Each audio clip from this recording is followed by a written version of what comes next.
उत्तर प्रदेश सहित पूरे देश में निषाद, कश्यप, बिंद और तमाम जो जातियां हैं ये मझवार की उपजातियां हैं। सरकार ने इसको डिफाइन किया था। भारत सरकार गृह मंत्रालय ने एक सूची बनाई थी 1961 में। उसके बाद से इन जातियों को संवैधानिक दर्जा नहीं प्राप्त हुआ, इसीलिए ये जातियां आज आरक्षण की जंग में पिस रही हैं। तो इस मामले पर हम सीधे बात करते हैं।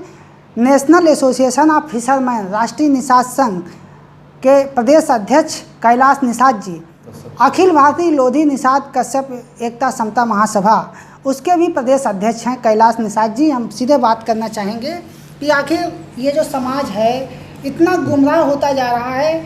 सपा सरकार में भी 2 बार प्रस्ताव गया, उसके बाद बसपा में भी तीसरी बार गया, लेकिन प्रस्ताव वापस ले लिया बसपा ने।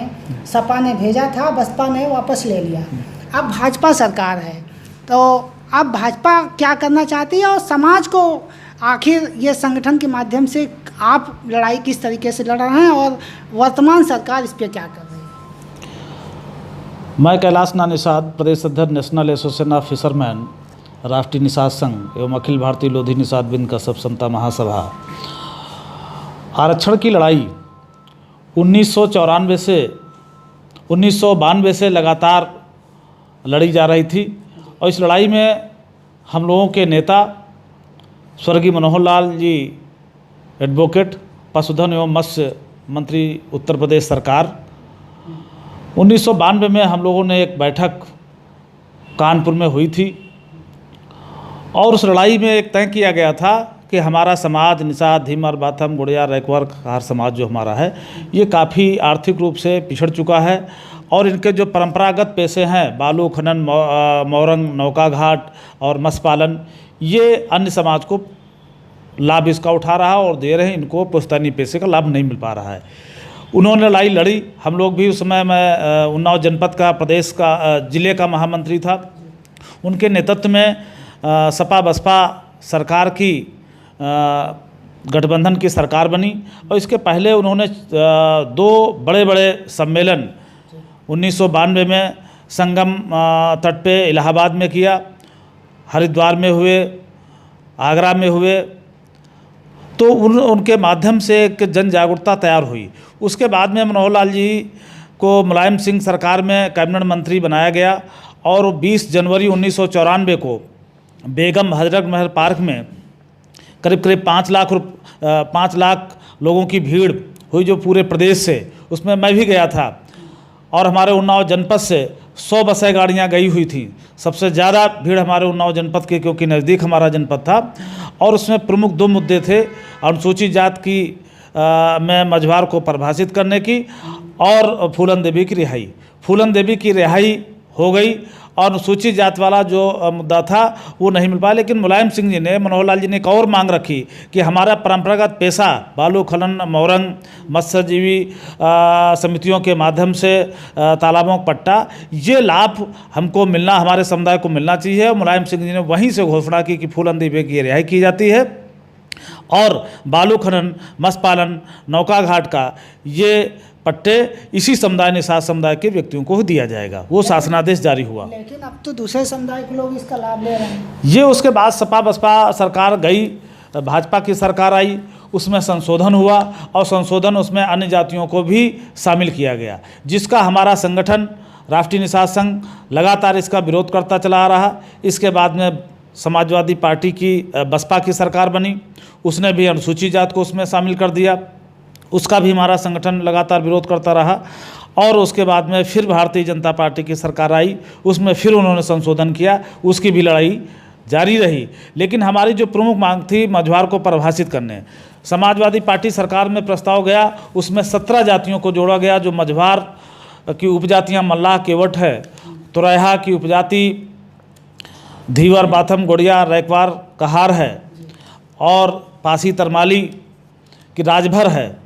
तो इन मांगों को लेकर के जो प्रस्ताव गया, तो ये अलग अलग प्रस्ताव गया। उन्होंने 17 जातियाँ जोड़ दी कि ये पिछड़ी जातियों में शामिल हैं, उन पिछड़ी जातियों को अनुसूचित जात में शामिल किया जाए। ये प्रस्ताव जब केंद्र सरकार को गया, ये प्रस्ताव इतनी बड़ी जातियाँ हैं, ये शामिल नहीं हो सकती थी, इसलिए वो प्रस्ताव पुनः उत्तर प्रदेश सरकार को वापस हो गया। एक सर्वे कराया गया। उस सर्वे में 8 जिलों में, फिर 12 जिलों में हुए, और लेकिन उस सर्वे में कई रिपोर्ट, फिर जब रिपोर्ट गई तो उसमें 18 बिंदुओं को लगा करके उसको वापस कर दी गई। 2008 में फिर प्रस्ताव गया, उसमें भी वो प्रस्ताव, मायावती सरकार जब बनी तो प्रस्ताव उन्हें वापस मंगा लिया। उसके बाद दोबारा फिर प्रस्ताव भेजा, क्योंकि ये सरकारें नहीं चाहती थी कि इन दबे कुचले समाज को आरक्षण का लाभ मिले, और इसलिए संवैधानिक तौर पर इन्होंने जो प्रस्ताव भेजना चाहिए था वो नहीं भेजा गया।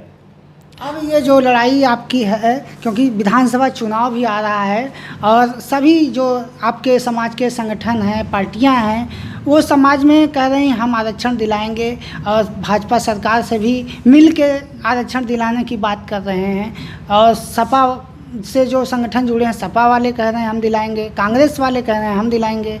तो ये जो बंदरबाट किया जा रहा है, समाज को गुमराह करने की नीतियां बहुत से लोग बना चुके हैं, और इसी वजह से समाज समझ नहीं पा रहा कि क्या करें। आप क्या सुझाव देना चाहेंगे? इसमें मेरा एक सुझाव है कि हमारा राष्ट्रीय निषाद संघ, नेशनल एसोसिएशन ऑफ फिशरमैन, राष्ट्रीय निषाद संघ, अखिल भारतीय लोधी निषाद बिंद कसब समता एकता महासभा, ये हमारे 2 प्रमुख संगठन हैं। यही संगठन वास्तविक तौर पर, संवैधानिक तौर पे जिस तरीके से मांग की जानी चाहिए, मझवार को परिभाषित और तुरैया को परिभाषित करने के लिए जो हम मांग कर रहे हैं, वो संविधान के तहत मांग कर रहे हैं, और इसी के तहत ये हमारी लड़ाई जो हम लड़ रहे हैं उसका केंद्र सरकार के माध्यम से परिभाषित अगर करते तो उसका लाभ मिल जाएगी। रही बात राजनीतिक दलों की, समाजवादी पार्टी ने 3 बार उत्तर प्रदेश में सरकार बनाई, इन लोगों को लालीपाप दे करके क्यों अनुसूचित जात में लाभ दे देंगे।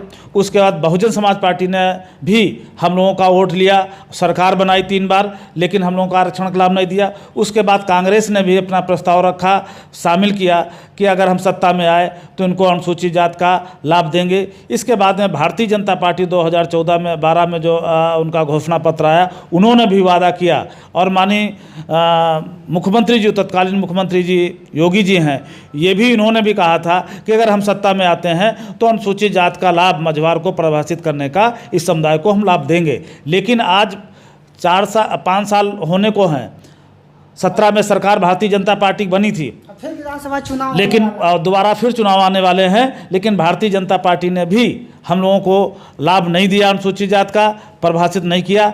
और उसके बाद समाजवादी पार्टी पुनः फिर उसके नेता, कुछ सांसद, पूर्व सांसद, कुछ विधायक लोग लालीपाप दे रहे हैं कि 2022 में हम 17 जातियों का आरक्षण देंगे। लेकिन जब 17 जातियों की बात ही केंद्र सरकार ने प्रस्ताव को रद्द कर दिया है, ये मेरे पास आरटीआई के माध्यम से पत्र माननीय राम कुमार जी, पूर्व विधायक उन्नाव जी ने मांगा था, वो उन्होंने एक रिपोर्ट आई है, उसमें 2022-7-15 को ये प्रस्ताव निरस्त किया जा चुका है, और लगातार 2 बार प्रस्ताव रद्द हो जाता है, उसके बाद तीसरी बार उस पर कोई विचार नहीं होता है, और कितने भी प्रस्ताव हम दें 17 जातियों को, उस पर कोई विचार नहीं होगा। अगर अब विचार होगा, इसलिए समाजवादी पार्टी के नेता कुछ तथाकथित पत्रकार जो सामाजिक संगठन से भी नाता रखते हैं और वो समाज को गुमराह कर रहे हैं। अभी एक मैंने पोस्ट देखी कि 7 जून को आरक्षण की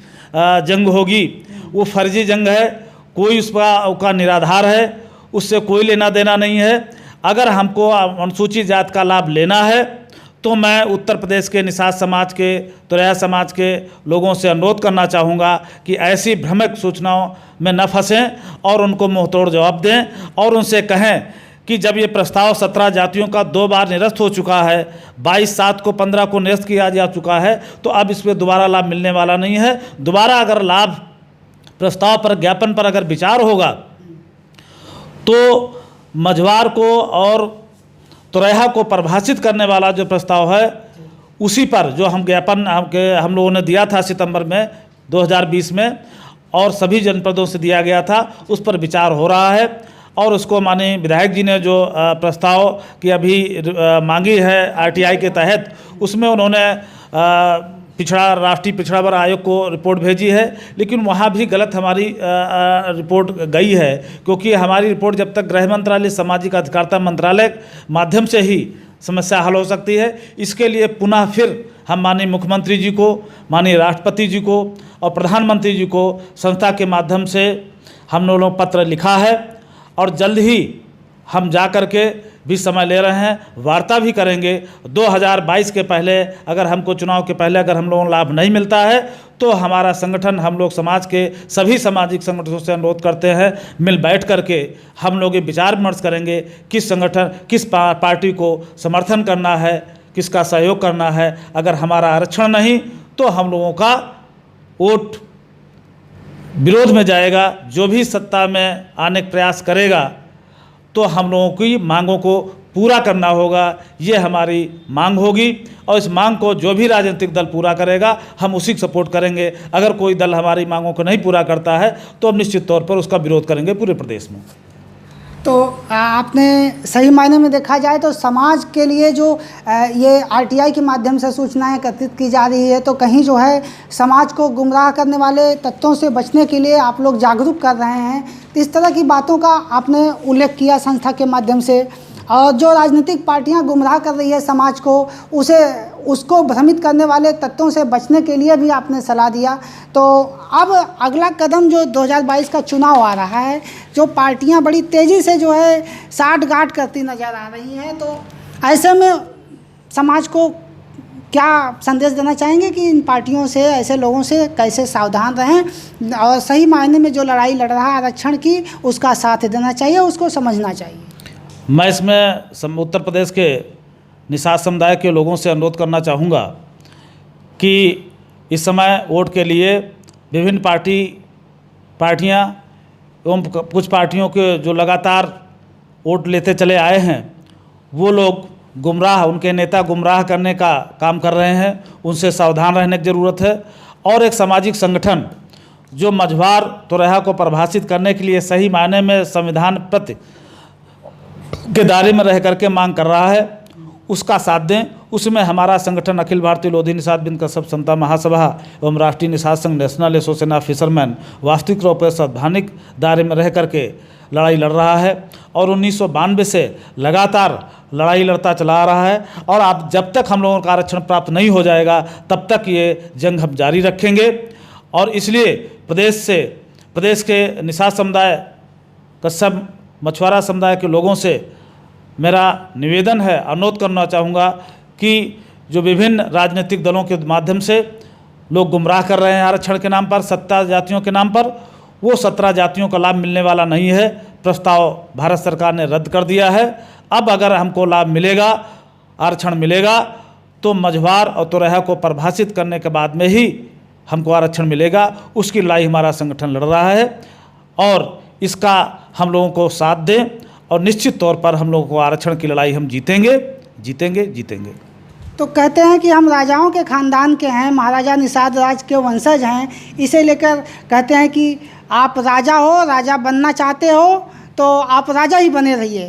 तो राजा बनने के लिए आरक्षण की ज़रूरत पड़ेगी या ऐसे ही राजा बन जाएंगे? आरक्षण, हमको अब राजा नहीं बनना है। इतिहास बताया जाता है तो कहीं जो है राजा बनने का ख्वाब दिखाया जाता है, तो क्या ऐसे ही राजा बन जाएगा समाज? अब आरक्षण के माध्यम से राजा बनेगा। अगर हमको अनुसूचित जात का मझवार को परिभाषित कर दिया जाए, मल्लाह के वोट, उत्तर प्रदेश में 85 विधानसभा की सीटें हैं, 85 में कम से कम 50 सीटों पर हमारे समाज के लोग जीत करके आएंगे। तो जब हमारे समाज के जीत करके आएंगे तो उसके बाद में मंत्री भी बनेंगे, जो विधायक बनेंगे, मंत्री बनेंगे। तो मंत्री जब बन जाता है तो निश्चित तौर पर राजा बन जाता है। तो ये राजतंत्र नहीं है, ये लोकतंत्र है। तो जाहिर सी बात है, जो राजा बनने की बात कही जा रही तो सिरे से खारिज हो सकता है, क्योंकि समाज को ये जानना चाहिए कि ये राजतंत्र नहीं है, ये लोकतंत्र है। तो लोकतंत्र में अपने आर्थिक मजबूती को, शैक्षिक मजबूती को मजबूत बनाना होगा। आरक्षण वाले विषय पर ध्यान देने की ज़रूरत है। जब तक आरक्षण नहीं मिलेगा, समाज पढ़ेगा लिखेगा नहीं, तब तक आगे नहीं बढ़ सकता। जाहिर सी बात है। इस पर आप क्या कहेंगे? पहले राजा रानी के पेट से पैदा होता था, अब राजा वोट बैलेट बाक्स के माध्यम से पैदा होता है। तो इसलिए अब राजा अगर बनना है तो हमको आरक्षण लेकर के हम राजा बन सकते हैं और शिक्षित बन करके, आरक्षण प्राप्त करके हम राजा बन सकते हैं, अन्यथा केवल राजा का सपना दिखाने वाले लोग अपना भला चाह रहे हैं, अपने भले के लिए भोली भाली जनता समाज को गुमराह कर रहे हैं। और ऐसे नेताओं से सावधान रहना चाहिए। और आरक्षण अगर हमको मिल गया तो निश्चित तौर पर हमारे राजा भी बनेंगे, विधायक सांसद बनेंगे, डॉक्टर बनेंगे, एसपी बनेंगे, कलेक्टर बनेंगे, एसडीएम बनेंगे। तो निश्चित तौर पर जिस दिन आरक्षण मिल जाएगा उसी दिन हमारा समाज मुख्य धारा से जुड़ जाएगा और उनको राजा बनने की लाइन में आ जाएगा। राजा बनेगा तो आरक्षण के माध्यम से बनेगा, अगर आरक्षण नहीं मिलेगा तो राजा नहीं हो भिखारी बन के रह जाएगा। जी जी, तो बहुत बहुत धन्यवाद कैलाश निषाद जी, आपने इतनी गहन जानकारी दी। समाज अगर आपकी बातों को अगर सही तरीके से समझ ले, जान ले, तो निश्चित रूप से ये समझ जाएगा कि समाज जरूर राजवाड़े खानदान का है, लेकिन ये राजतंत्र नहीं, ये लोकतंत्र है। और लोकतंत्र में जब तक हम सामाजिक, आर्थिक, शैक्षिक रूप से मजबूत नहीं होंगे और आरक्षण नहीं प्राप्त कर लेते हैं, तब तक हम अपना विकास नहीं कर पाते हैं। और जब हम अपना विकास करेंगे तभी देश का विकास हो सकता है। और विकास की लड़ाई में ये जो संगठन है कश्यप निषाद एकता समता महासभा और राष्ट्रीय निषाद संघ प्रमुख रूप से अपनी भूमिका निभाते हुए समाज की सच्ची लड़ाई लड़ता नज़र आ रहा है, क्योंकि ये संगठन 1993-94 से लेके अब तक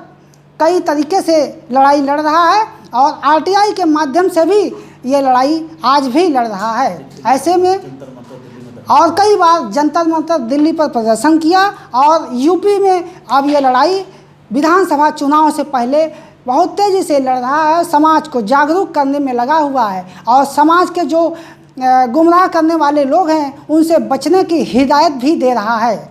अब ऐसे में समाज को यह डिसाइड करना है कि किसका साथ देगा। गुमराह से अगर बच जाएगा तो समाज मुख्य धारा से जुड़ जाएगा और वो आर्थिक रूप से मजबूत हो जाएगा और आरक्षण का लाभ भी प्राप्त करेगा। आई कनेक्ट न्यूज़ के लिए कानपुर से मैं सुभाष निषाद।